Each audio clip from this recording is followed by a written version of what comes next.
Opa, tudo bem? Eu sou o Felipe e eu vou estar mostrando para vocês um pouco sobre o StarUML. Primeiramente eu vou estar mostrando como baixar e instalar ele, e depois vou fazer uns exemplos de diagramas. Primeiramente, para a gente baixar, a gente vai abrir staruml.io, que é o site oficial, eu vou deixar aqui na tela, na descrição do vídeo também. Daí a gente vai clicar aqui em Download. No meu caso aqui eu estou usando o Windows, então vou clicar aqui no meio. Esperar terminar de baixar e vou rodar. Aqui ele vai pedir permissão. Eu clico em executar, clico em sim e espero instalar. Após isso ele vai abrir já o trial mode do programa, só deixando bem claro, ele é um programa pago, certo? Então aqui no caso eu só vou ter acesso ao trial mode a menos que eu compre uma chave. O que isso me impede, não possibilita? Basicamente o programa todo funciona normal. Exportar alguma coisa, um projeto meu, ele vai ter uma marca d'água no final. Então caso tu queira exportar ele sem, daí dependendo dá pra ver, vale a pena fazer a compra ou procurar por fora algum download. Mas no meu caso aqui eu vou estar usando o trial mode, já que é só pra mostrar pra vocês. Agora que eu já estou com o aplicativo aberto, vou dar mais ou menos uma situada em vocês. Aqui na parte superior direita a gente tem o modo Explorer, que serve para a gente ver a hierarquia do nosso projeto, como por exemplo o que está em cada pasta, onde está tal modelo, o diagrama. Aqui na parte inferior direita a gente tem o Editors, que serve para mim trocar as propriedades de um elemento que já foi criado. Aqui na esquerda tem a Toolbox, que ficam os elementos que eu posso adicionar. Essa Toolbox aqui vai mudar o que está nela, dependendo de qual for o diagrama que eu estou usando. E aqui tem os diagramas que eu estou trabalhando agora. Aqui no meio a gente tem, obviamente, o nosso Canvas, que é onde a gente vai realmente trabalhar.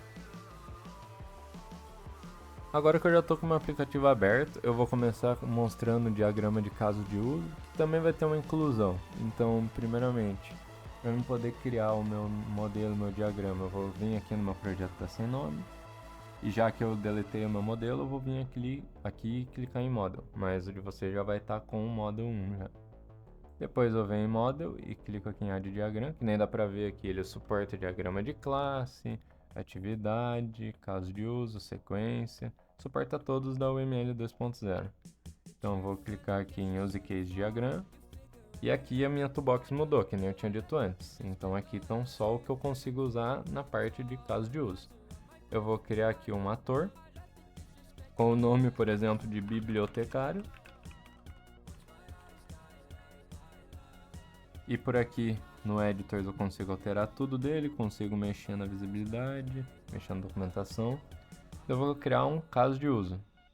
O nome desse caso de uso vai ser emprestar livro.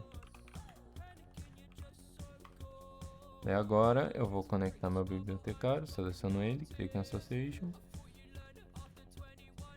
Opa, calma aí que eu cliquei errado.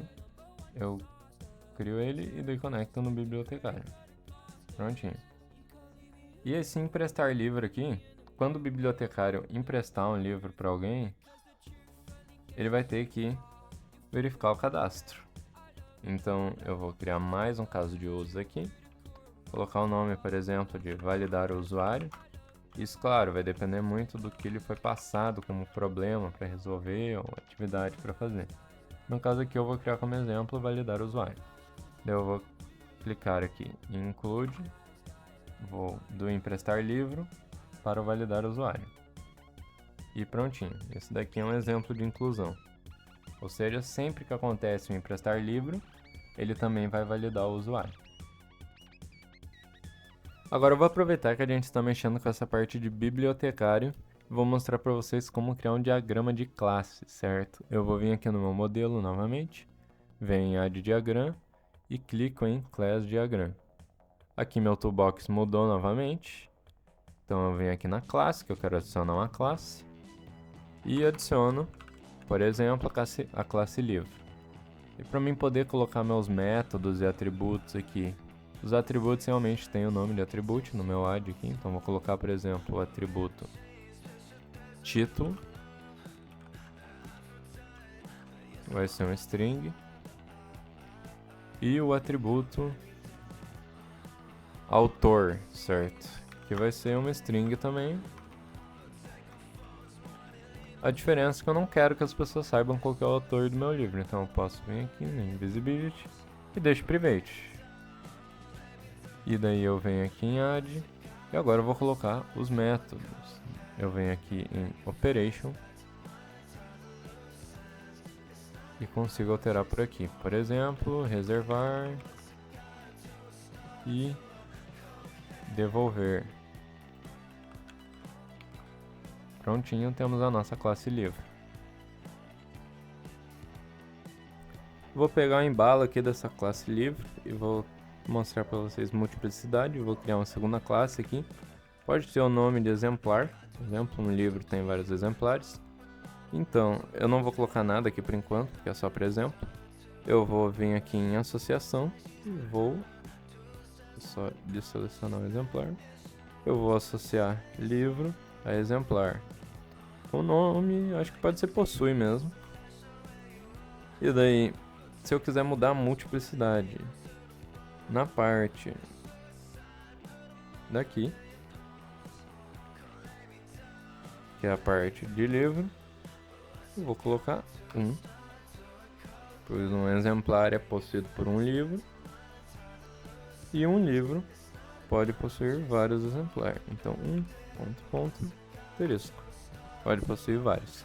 Um ponto positivo de StarOML ter toda essa função de multiplicidade é que ela, querendo ou não, força o desenvolvedor a já pensar no banco de dados um pouco antes, né? Porque quando eu estou pensando já no que eu vou fazer, eu já acabo tendo que pensar nas restrições do meu banco de dados também mais pra frente. Por último, mas não menos importante, eu vou mostrar duas coisas para vocês. Primeiramente vai ser a parte das extensões, certo? Se eu venho aqui em Tools e Extension Manager, aqui eu tenho várias extensões, por exemplo, uma para geração de código em Java, em engenharia reversa. Daí vai indo C#, C++, etc. E daí aqui eu tenho como instalar pela URL mesmo. Então eu poderia, por exemplo, usar um código aqui para gerar Java, que eu tenho todas as configurações dele. No caso aqui eu não vou rodar porque nesse código aqui não faz sentido. E para exportar, certo? Eu vou vir aqui em Export. Eu tenho como salvar ele como PNG, JPEG, SVG. Também tenho como salvar um documento HTML. Eu só vou selecionar uma pasta aqui e ele exportou. Tanto que se eu abrir aqui agora e vir aqui em códigos, ele salvou como um documento HTML. Então aqui tem toda essa parte.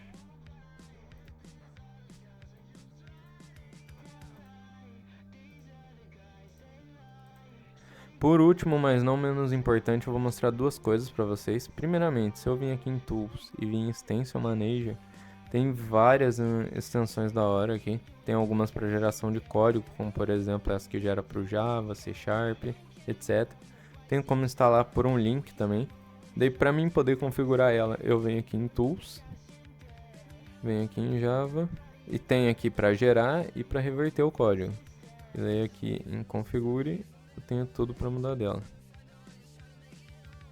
Daí para eu exportar, certo? Eu venho aqui em Files, vou em Export, aqui eu tenho como exportar com fragmentos, HTML, Docs, e daí o diagrama mesmo, eu tenho como salvar em PNG, SVG. No caso, se eu salvar como um HTML document, eu já salvei aquilo que a gente tinha feito ali. Quando eu abrir o index.html, vai abrir isso aqui. Ter toda a versão, documento, nome, autor e aqui o modelo. Dentro do modelo vai ter ambos os meus diagramas. E daí aqui a marca da água que eu tinha falado antes, que fica por trás do caso do que tu fez.